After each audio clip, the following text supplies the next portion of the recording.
What's up guys, Trevor here. Welcome back to another video. Today I'm here with Markus. He's a member of the GnG Dragon Ball Elite Team. Past weekend we played at States and the release tournament. He played SS3 as you guys can see, but I'm going to hand it over to Markus and he's going to go through the deck, his matchups, and his side deck, and some changes. So here we go. Yeah, so at the state tournament this past weekend, I wanted to play SS3. It's my favorite leader right now, probably the best leader in the game. I have been playing him since he released on set 3, through Mecha Veggies, through GnG Veggies, through all the garbage that we've been dealing with, and now this looks like it's the problem. But we'll get right into the list. We'll start with the red cards. We got 2 dependable Mon Bulma, just generic draw power, also adds boost to relevant cards. Adding power to cards like Topo and Hit can make for awkward numbers for your opponent to deal with. We got 2 Saiyan Kaba. Usually you never want to lead with Saiyan Kaba on turn 1 or turn 2 whenever you're trying to awaken. You don't really want to give them that kind of card advantage. So you usually hold it for a finisher, but it is another awakening tool if you have to use it. We got 4 Intensifying Power Trunks. Trunks applies crit pressure, can be evolved into Chain Attack Trunks to play your Zeno or your ability Unleash Ultimate Gohan or any of the other cards in the list like that. It's your ideal way to open up your turn when you're trying to awaken, but you if you draw Kaba, you can do the same thing, but this is by far the more important of the two. You have to play both, but it's definitely, I think, best at a 4-2 split. We have 1 Burst Attack Son Gohan. Card was pretty good. I didn't draw much because it's a 1-of. I just needed another card to fill a spot. I would probably play more in a future variation of the list.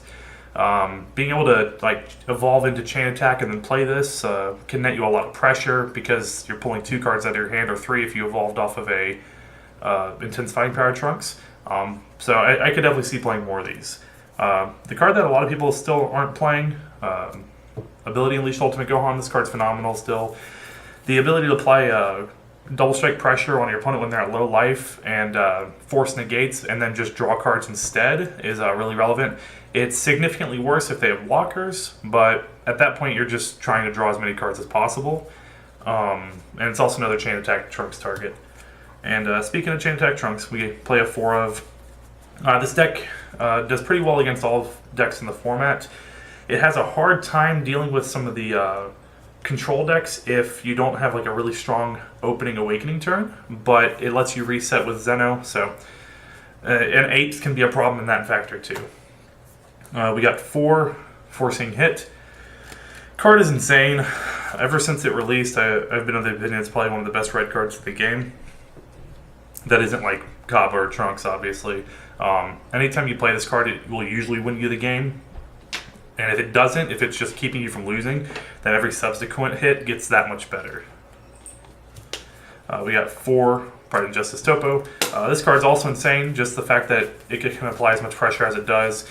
Usually the way you end up winning against the Herudegar and Storm decks and decks like that, or even decks like Future Trunks, is when they play all these 1-drops or their blockers or whatever, and you survive the turn because of beans or your combo effects or your topos. When your topo actually ends up in play against Herudegar and Storm, they don't play any negates, and you just run their topo into their battle cards, and you end up getting 4 or 5 cards worth of value out of your 1 topo. And if they try to save the battle card, then you just kill them instead. And the last of the red cards is 4 Unbreakable Super Saiyan Son Goku. You play this basically in every deck you can. It doesn't matter what the deck is, it's another super combo, and you can't really afford not to play it. On the blue cards, of course, we have 4 Legendary Flute. I found myself in a lot of positions this weekend where I didn't have enough targets for Flute to really be effective. I found myself fluting Gohans a lot, playing Gohan, attacking with it, baiting a negate, drawing a card, then fluting it back, and that was always really good.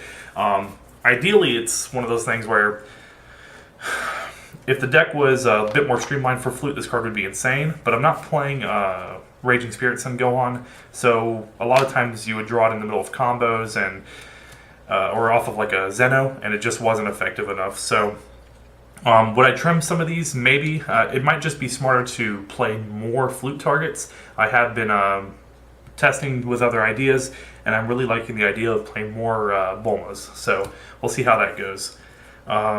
We got 2 Lisa's Coercion in the main deck. I don't ever feel comfortable playing less than 6 negates in SS3. It just gives you the most ability to take full use of his leader skill.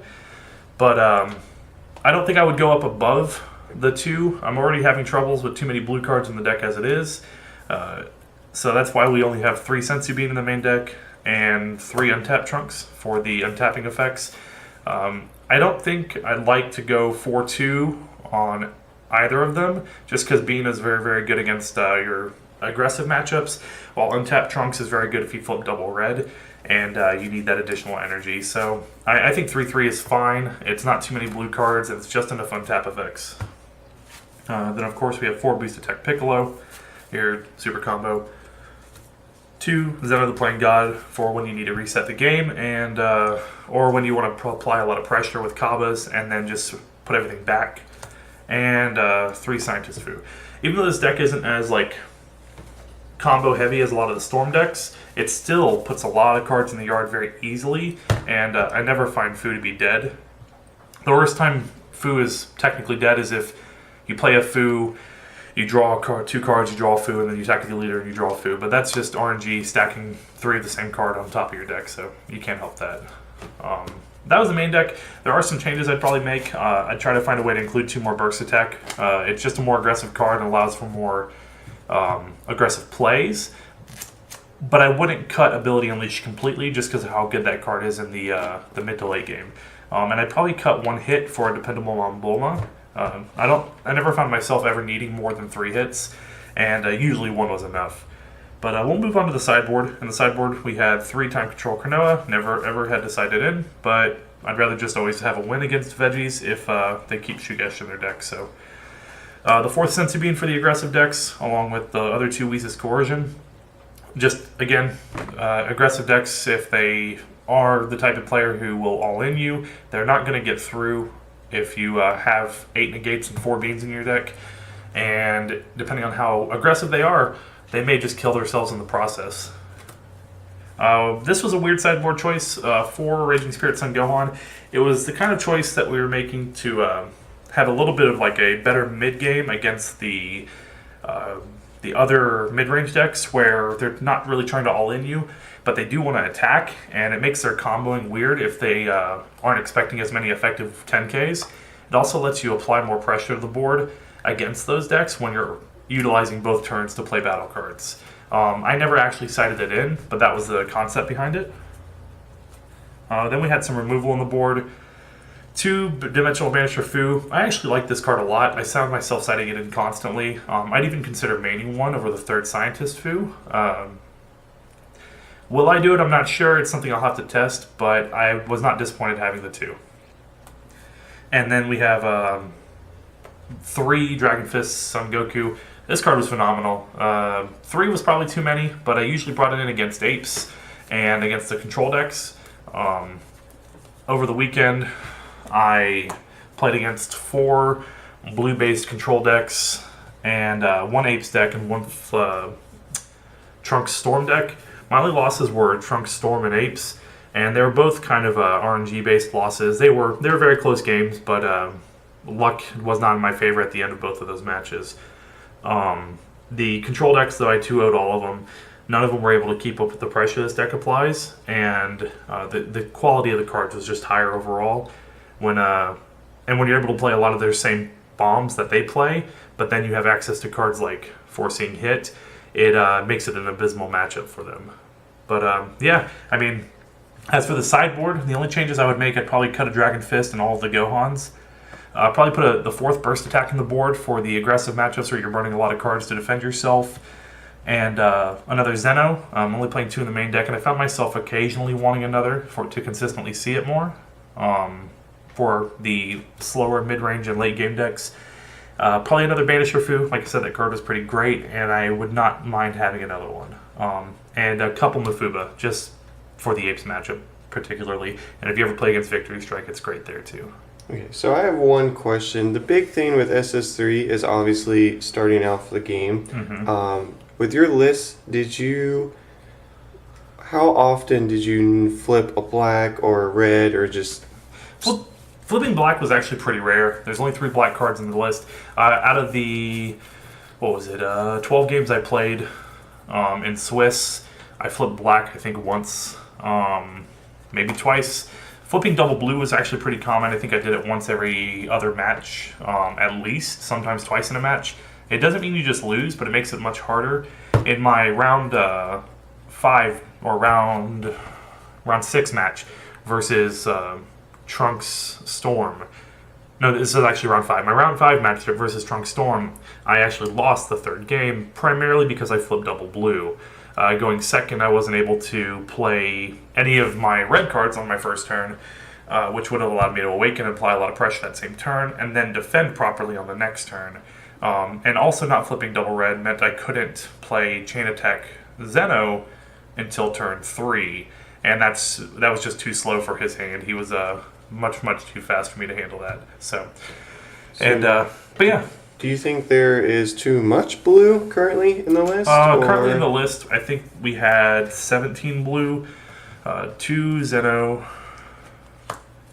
4 Piccolo, 3 Unyielding Trunks, 3 Sensu Bean, 2 Whis' Coercion, and 4 Flute. So the only thing I can see probably cutting is flute? Yeah, maybe? Some number of flutes. I mean, if you made it more of a flute deck, it'd be fine. But you could very easily cut some number of flutes, maybe cut 2 of them. You could cut all of them technically. It's not even a necessity. But if you're cutting all of them, you definitely cut a foo along with it. It is one of the cards that helps fuel a foo. But if, let's say we cut 2 flute, you end up with 2, 4, 10, 14, 16 blue. And that's not too bad. 18 blue is a lot, and that's, like I said, that's the reason why we're only playing 3-3. Okay. So I guess if you just flip double blue, you have to be on the defensive. Obviously, don't give up. It is... SS3 has to have its con. It can't just be all pro and just a really strong OP leader. Absolutely. It has to have something wrong with it. But do you have anything else, Marcus? No, I think that's it. I mean, the deck is pretty straightforward. It does what it's supposed to do, and there's not a whole lot to say about it, but the only thing, like I said, that was pretty questionable about the list was the ability to unleash the Ultimate Gohans. A lot of decks are trying to be more aggressive than that card is, but I think that was a mistake. It lets the more defensive decks that have beans and whatnot like that just take over the game. So. Yeah, really defend and take over the game. Well, this is a red-blue good stuff deck is what we call it. Pretty it's much. Just you play your big stuff and you untap and defend. But I hope you guys enjoyed the video. If you have any questions for Marcus or GnG in general, comment down below. But we will see you guys in the next video. Peace!